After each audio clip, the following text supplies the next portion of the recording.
So I went to meet someone who, in my naivety, I thought might be able to see both sides of the story. Yusuf al-Khattab used to be called Joseph Cohen, born and brought up as a secular Jew in New York. In 1998 he moved to Gaza as a Jewish settler. But there he discovered a different God, Allah.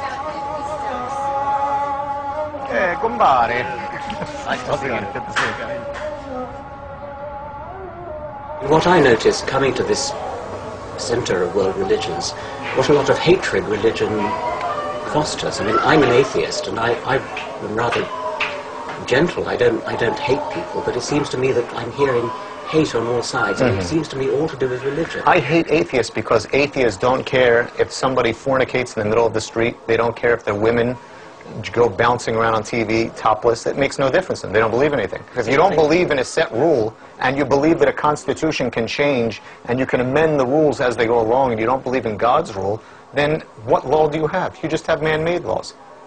I realized I was in the company of someone who has willingly bought into fundamentalist dogma. Religion is the basis of morality.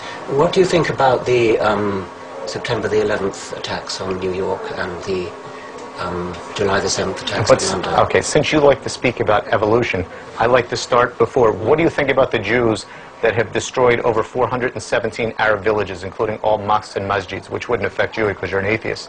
So what are you saying, that we should sit back and say, oh, you know what? Let us progress and let us sit down and drink tea and talk about what to do? I think that's the most ridiculous thing. All I could say is, if there was no quote-unquote state of Israel, there would have been no September 11. But if we've all got to live together, it's not going to be helped if there are people of very, very strong faith who simply know they're right and are not amenable to argument, because there's somebody out there who's just as faithful as you and has his faith just as strong as yours, which is opposite to yours. You see, the problem is, Richard, I think that you have fear. You know that this party of occupying Muslim lands and polluting society with these evil ideas that are around, it's not going to last forever. There will always be the soldiers of Allah there to give the response to this. So we also want the same thing.